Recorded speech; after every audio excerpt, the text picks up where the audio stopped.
kool asutati aastal 1921. Tookord kandis ta nime Õhtukool. Läbi ajaloo on koolil olnud väga palju erinevaid nimesid. Ta on asunud väga erinevates majades. Aastast 1997 on selle kooli nimeks Pärnu täiskasvanute gümnaasium ja praegu hetkel asume me aadressil Noorteväljak 2. Kool, kuna ta kannab nime täiskasvanute gümnaasium, siis on ta eelkõige mõeldud täiskasvanutele ja Eesti haridussüsteemi kehtivate seaduste kohaselt võib siia kooli astuda põhikooli õpilane, kes on vanem kui 17 aastat ja gümnaasiumisse isegi 13-aastane, kui tal on varem põhikool lõpetatud. Ülemist vanusepiirangut ei ole ja ei ole ka mingit piirangut selles suhtes, millal õppida. Vastavalt õpilaste töögraafikutele, vastavalt nende asukohale on võimalus õppida kas hommikul või õhtul, on võimalik õppida läbi arvuti. Meie õpilased asuvad geograafiliselt väga erinevates paikades. Küpros, Saksamaa, Norra ja Soome, need on need kohad, kuhu me võiksime juba tegelikult oma filiaali asutada, sest seal on niinimetatud Kalevipoegi on meie õpilaste hulgas väga palju. Meie õpilased ei käi koolis 5 päeval nädalas, nii nagu see on päevakoolis. Meie õpilased käivad koolis kas sõltuvalt klassist, siis kas 3 või 4 hommikul või õhtul. Kusjuures ühel ja samal õpilasel on võimalus ka valida, et minu töögraafik on selline, et sellel nädalal ma saan hommikul käia, järgmisel nädalal ma saan õhtul käia ja nii tehaksegi ja käiaksegi, mis vahet pole. 11. klass on 11. klass, kas sa käid hommikul või sa käid õhtul. On ka muide neid õpilasi, kes on võtnud endale eesmärgiks ühe aastaga läbida 2 klassi ja see tähendab seda, et hommikul käib ta 11. klassis ja õhtul käib ta 12. klassis. Ja on olnud väga suuri õnnestumisi selles osas. Kui selgub, et töö ja pere nõuavad plaanitust rohkem aega ja ei ole võimalik nii-öelda täiskohaga koolis käia, siis võib õppida ka üksikuid õppeained. Ehk et ühel õppeaastal õpin eesti keelt ja matemaatikat, teisel aastal bioloogiat ja keemiat. Ja sellise tempoga on võimalik 90-aastasel lõputunnistus kätte saada. Meil ei ole selle vastu midagi. Me püüame õpilaste elu kergemaks teha, andes neile võimaluse ühe tööga saada targemaks 2 õppeaines. Näiteks ajalugu ja kunstiõpetus. Üheks tööks on näiteks keskaegsete arhitektuurimälestite kohta reklaamplakati tegemine. Ehk et 2 kärbest 1 hoobiga. Me hindame õpilaste aega, õpilaste vaeva ja me tunneme omas mõttes heameelt selle üle, kui me kujutame ette, kuidas näiteks 28-aastane issi istub kodus laua taga ja innustunult joonistab näiteks Niguliste kirikut ja siis tema 6-aastane poeg seal kõrval siis õpetab teda, et see võiks selle värviga olla ja see teine asi võiks teise värviga olla. See ülesanne, mis koolist õpilasele antakse, annab võimaluse ühistegevuseks ka kodus pere raames. Ja sellele loovusele me tahame tegelikult rohkem rõhku panna, sest me oleme veendunud, et läbi tegevuse õpitakse tunduvalt rohkem kui läbi tuupimise. Me oleme püüdnud olla popid ja noortepärased. Kuna maailm meie ümber väga kiiresti muutub, siis me ka vastavalt oma võimalustele oleme sisse seadnud üsna korraliku arvutiklassi, kus on võimalik tunde läbi viia. 3 klassiruumis on puutetundlikud tahvlid. Meil on mobiilne arvutiklass, mis koosneb tääbidest ja läbi nende vahendite on õppetunnis võimalik kasutada interaktiivseid õppematerjale, tänapäeval on väga palju õpikuid juba ka veebi üles laetud, ehk siis sealt saab õpikuid alla laadida ja meie väga suur sõber on YouTube, kus me ei vaata mitte muusikavideosid, vaid seal on ka kõikvõimalikud ajalooklipid üleval. Viimati vaatasime 11. klassis autori õiguste klippi, mis oli väga kenasti koostatud ja väga õpetlik. Kaasaegsus seisneb ka selles, et meil on olemas oma e-kool, mida me nimetame @kooliks. See on siis see keskkond, kuhu õpetajad laevad õpilastele üles õppematerjalid, kust õpilased, kes ei saa koolis käia iga päev, saavad kõik vajalikku kätte. Selles keskkonnas me edastame õpilastele ka olulist informatsiooni ja selles keskkonnas me anname õpilastele ka tagasisidet nende õpitulemuste kohta. Nii et tänu sellele @koolile on võimalik selles koolis õppida ka juhul, kui ta näiteks viibib parasjagu Afganistanis missioonil. Ja tõesti, meie õpilastel on omakorda lapsed ja selleks, et noored emad, noored isad koolis saaksid käia, on meil olemas lastetuba, kus siis hoidja-tädi Anu sellel ajal, kui lapsevanem on õppetunnis, lastega tegeleb ja neid ka pisut kindlasti õpetab ja kasvatab, sest selline koos olemine ja koos tegemine arendab ka last. Lisaks sellele, et me austame õpilaste arvamust, millest tõenäoliselt jääb sellises tavalises üldhariduskoolis üsna sageli puudu, siis oleme me endale ülesandeks võtnud ka arendada õpilaste sallivust ja see väljendus selles, et ühes klassiruumis võivad koos olla 17-aastane õpilane ja 36-aastane õpilane, mis tähendab seda, et tegemist on täiesti erinevate põlvkondadega, ehk et tuleb austavalt suhtuda üksteise seisukohtadesse, üksteise arusaamadesse. Ja kindlasti ka kohusetunne, sest eks me kõik täiskasvanud eelkõige teame oma õigusi, aga kohustuste täitmisega me jääme üsna sageli hätta, me püüame oma õpilastes ka seda kohusetunnet arendada ja mitte sellepärast, et me tahaksime neid kiusata, vaid sellepärast, et edaspidises elus ei jääks nad oma intressimaksetega võlgu, oma arvete tasumisega võlgu ja et nende lapsed ei ootaks neid asjatult mänguplatsil, kui kokku lepitud oli, et tullakse kell 5, aga tegelikult tullakse kell 6. Ehk siis, et see on üks osa sellisest kohusetundest. Üks organisatsioon, üks riik, ka üks perekond. Ükskõik millised suhted toimivad alati kõige valutumalt ja kõige efektiivsemalt siis, kui seal on paika pandud reeglid. On need siis nüüd suulised reeglid või on nad kirjalikud reeglid. See aitab kaasa sellele, et ei saa tekkida selliseid arusaamatusi a la teemal, et ütleme, et ma ei saanud päris täpselt aru, et kas mu tund algab kell 8 või algab ta hoopiski 17:30. Need asjad peavad olema kirjas, need peavad olema kokku lepitud, sama ka peres. Täna teen mina süüa, sina viid prügiämbri välja, homme lähme koos lastega loomaaeda, see peab olema kokku lepitud. Me ei ole küll veel jõudnud sellesse ütleme siis arengufaasi, et Eesti ühiskond tervikuna oleks väga tolerantne lõuna poolt peale tungivate rahvuste nendele siin elamisvõimaluste pakkumisele. Aga vaatamata sellele on meie nii töötajate kui õpilaste hulgas erinevate rahvuste esindajaid. See ei ole kunagi mingisugust probleemi tekitanud.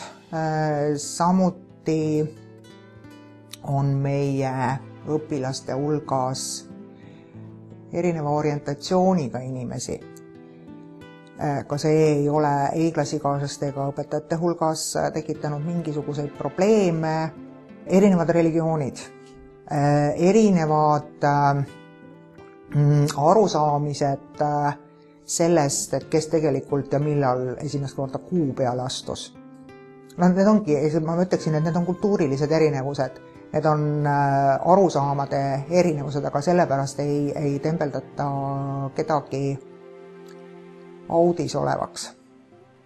Et see on hariv, see on jällegi hariv. Räägi inimesega. See on üks asi, mis aitab konflikte ennetada.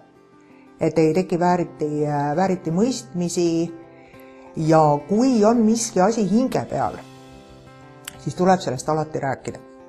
Minu kabineti uks on alati lahti, kui ma just kellegiga ei vestle siin 4 silma all. Õppejuhi kabineti uks on lahti, sotsiaalpedagoogi ehk nõustaja kabineti uks on kogu aeg lahti. Kõigil, nii õpilastel kui õpetajatel, eriti õpilastel, kui neil on probleeme, nad tulevad ja räägivad. Ehk siis, et me räägime selle asja läbi ja püüame ennetada seda, et tekib mingi sügav arusaamatus kas õpilaste ja õpetaja vahel või õpilaste ja õpilaste vahel või õpetajate ja koolitöötajate vahel. Avalsuhtlemine, sageli ka selline kõrvaltvaatajale võib-olla tundub tobe huumor, mida siin majas võib päris sageli kuulda. Õpetajad naeravad millegi pärast väga sageli, õpilased naeravad õpetajate üle, muide, see ei ole normaalne, aga see meeldib meile. Et just selle naeru ja sellise asjade naljaks pööramisega saab tegelikult väga palju probleemid lahendatud. Me ei püüa olla mingid üliametlikud. Ehk et selline, ma nimetan seda sõbralikkuseks, samas on selles austus, mõlemapoolne austus. See, kui õpilane ütleb õpetajale, sina ei tähenda seda, et ta teda ei austa. See, et õpilane räägib õpetajale kõige värskem anekdoodi, ei tähenda seda, et õpilane õpetajat ei austa ja ka vastupidi. Jällegi kõrvaltvaatajale võib tunduda, et mõte, nüüd on õpetajad laskunud õpilaste tasandile. Ehk siis, et teevad seal all kohviaparaadi juures koos õpilastega nalja. Kus see kõlbab? Kui kellelgi on mingi mure, mida ikka elus ette tuleb, on siis näiteks lähedase kaotus või on see haigus või mis iganes probleeme võib ette tulla, auto ei läinud talvel 25-kraadise külmaga käima, siis me just nimelt hoolime, me lähemegi ja toome selle kolleegi siis tööle. Kui õpilasel siin õhtuses vahetuses hakkab paha, siis õpetaja, kellel ei ole tundi parasjagu, kellel võib-olla on ka tööpäev läbi, viib selle õpilase koju, ükskõik kui kaugel see õpilane elab. Kui õpilane vajab eksamiks pikemat aega, sest on vastselt sünnitanud lapse, siis me seda pikemat aega talle võimaldame. On eesti keele kirjandit on kirjutatud õpetajate toas, diivani peal külili, sest istuda lihtsalt ei ole võimalik pärast sünnitust. Et see on jällegi kõik selline, mida tegelikult on väga raske kirjeldada. Need situatsioonid rääkides võivad tunduda sellised, ütleme siis triviaalsed, lihtsakoelised, aga tegelikult nad siin majas toimivad. Ehk siis, et sa pead neid situatsioone tegelikult tunnetama. Need sellised hoolivus tegelikult väljendub pisiasjades. See on naeratus, see on tere, see on küsimine, kuidas sul läheb ja võimaluse korral ka aitamises. On see siis bussiraha, mida me oleme õpilastele andnud, leivaraha, mida me oleme õpilastele andnud, riideid, mida me oleme õpilaste lastele andnud, stipendium, see on küll selline rohkem tunnustamine, on aidatud õpilasi turvakodudesse, on aidatud õpilastel uut töökohta leida. Need elud, mida meie õpilased elavad, see, kust nad on pärit, millised on olnud nende kodud, millised on nende praegused elud, on tegelikult läbilõige kogu meie ühiskonnast, mida kahjuks meie ühiskonnas ei afišeerita või võib-olla sellele ei pöörata tähelepanu. Meie riigis räägitakse sellest, et me oleme mingites edetabelites esimese 5 hulgas. Minus on jätkuvalt küsimus, aga kuidas läheb selle riigi inimestele, mis müstiline asi on see riik, kellel läheb hästi. Samas, kui me näeme, et see tubli inimene, ükskõik mis vanuses, ükskõik mis rahvuses, ükskõik mis haridustasemega, tegelikult on kaitsetu ja väga paljud sellised igapäevaprobleemid jäävad lahendamata sellepärast, et riik ei pea neid probleemideks. On see koduvägivald, on see tööpuudus, on see tegelikult massiline vaesus, olgem ausad. Meie näeme seda siin ja me püüame omalt poolt teha kõik selleks, et seda kuidagi leevendada. Ja siinjuures on minu väga suur tänu meie õpilaste kõige suuremale sõbrale Andrele, kes on õpilaste nõustaja ja tegelikult võib öelda kohati ka kasuema. Ja meie õpilased on meie jaoks üks suur rõõmuallikas, sest iga õpilane, iga täiskasvanud õpilane õpetab meile, õpetajatele midagi ja me arvame, et me oleme õpilastele mitte õpetajad selle sõna halvas tähenduses, sest see sõna võib omada ka halba tähendust, vaid et me pigem oleme õpilastele partnerid, ehk siis, et me kuulame õpilasi, me anname neile võimaluse oma arvamust avaldada ja me ei jää oma arvamust võlgu. Meie õpilased õpivad ja selleks, et me saaksime olla oma õpilastega nii-öelda ühe joone peal, et me saaksime aru, mida nemad mõtlevad ja et me saaksime aru ka sellest kaasaegsest tehnoloogiast, mis täna on uus, homme on juba peaaegu kiviaegne, õpime me ka ise. Kõik õpetajad, kõik koolitöötajad tegelikult täiendavad ennast pidevalt, sest keegi meist ei taha jääda klassi ees lolli olukorda õpilaste küsimustele vastamisel või mingi kaasaegse vidinaga toimetulekul, ehk et see võib kõlada sellise hüüdlausena, aga tegelikult inimene õpib tõepoolest kogu elu, iga päev, iga sündmus, õpetab meid milleski, iga uus kohtumine õpetab meile midagi ja tänu õpilastele, tänu sellele, et meie õpilased on näinud, tunnetanud, läbi elanud väga palju selliseid situatsioone, millest meil üldse ettekujutustki ei ole, õpime me tõepoolest igapäevaselt. Ehk kõige parem koolipäev on see minu jaoks õpetajana, kui ma olen saanud midagi uut teada. Ja lähen koju mõttega, et vaat selle asja peale niimoodi ei ole ma kunagi varem osanud mõelda, aga nüüd ma siis mõtlen. Alles me siin eelmisel reedel jooksime mööda linna, kuigi me eriti kokku nagu ei puutunud selle jooksmise käigus, aga meie vilistused tegid meile sellise orienteerumismängu linnas, mis oli väga tore. Minu meelest oli see tõsiselt emotsionaalne ja eriti vahva oli see, et nad olid ilmataadiga nii kenasti kokkuleppele saanud, et sellest koju jõudsid, hakkas vihma sadama. Päev läks väga kenasti korda. Siis need õppereisid, mida tehakse, õppesõidud väljapoole, on see siis nüüd Tallinnasse sinna Meremuuseumisse või nüüd eelmisel nädalal toimunud õppereis Tõstamaale, alati on seal ka õpetajad kaasas, õpilased naudivad koos olemist. Üks õhtuse 10. poiss ütles mulle, et see oli super päev, ta õppis tundma hommikuse vahetuse tüdrukuid, tal oli kohe hea meel kõige selle asja üle, et ehk siis, et õpilased oma vahel suhtlevad, sest ega õhtune ja hommikune vahetus väga palju kokku ei puutu. Õpetajate ühistegemised iga kuu augustis, me oleme 2 päeva metsas, meil on niinimetatud koostöölaager, kus me siis esimesel päeval õpime kõik alates koristajatädist kuni siis koolijuhini välja. Ja õhtul me lihtsalt naudime üksteise seltskonda. See on selline mõnus koos olemine. Kõik, mis alustatud, tuleb lõpule viia. Kui ma mingisuguse asjaga algust teen, siis tuleb sellele ka lõpuni minna. Ei saa poole pealt öelda, et ma ei ole seda kunagi osanud, ma ei hakkagi seda kunagi oskama ja üleüldse on kõik, keegi mind ei armasta, kõik ootavad minu surma ja tahavad minust lahti saada. Tuleb minna lõpuni, isegi siis, kui lõpus selgub, et see asi ei toimi. See protsess, selle asja tegemise protsess, ehk siis järjepidevus sinna eesmärgini rühkimine õpetab. Ja minu meelest on väga suur väärtus see, kui inimesed julgevad öelda, et see asi ei õnnestunud. Aga enne selle asja tegemist juba öelda, et see kunagi ei õnnestu. see on laiskus. Meie kooli moto on väga lihtne. Õppida ei ole kunagi hilja ja tõepoolest ei ole õppida kunagi hilja.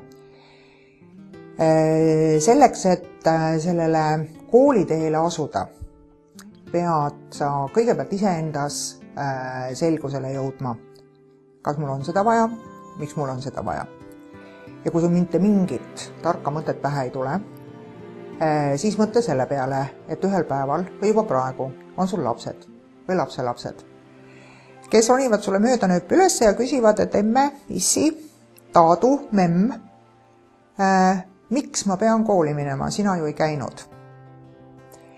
Siis on sul väga raske leida vastust ja põhjendus sellele, miks su lapselaps peab hommikul tõepoolest varakult ärkama, kuigi võiks magada ja peaks käima koolis, mitte ainult põhikoolis, vaid ka keskkoolis ja pärast seda kutsekoolis, võib-olla ka ülikoolis ja sellele lisaks veel ka kümnetel erinevatel kursustel, sest maailm meie ümber muutub pidevalt. Ja selleks, et püsida tööturul, selleks on vaja tegelikult pidevalt õppida.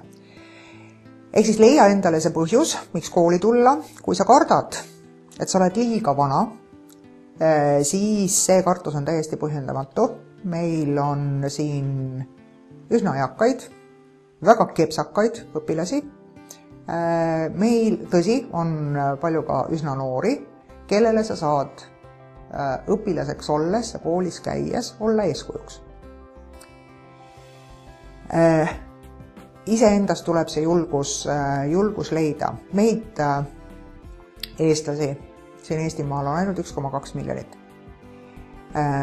Mis tähendab seda, et selleks, et me jääksime püsima eestlastena, rahvusriigina, et meie majandus saaks endale jalad alla, et me saaksime eristuda teistest väga tublidest riikides maailmas, peame me ennekõike olema haritud. Lollusega, puhta inimliku rumalusega endale ja oma riigile nime ei tee ja oma lastele ja lastele turvalist kodu ei loo. Tulge kooli ja võtke sõber ka kaasa. Me oleme olemas.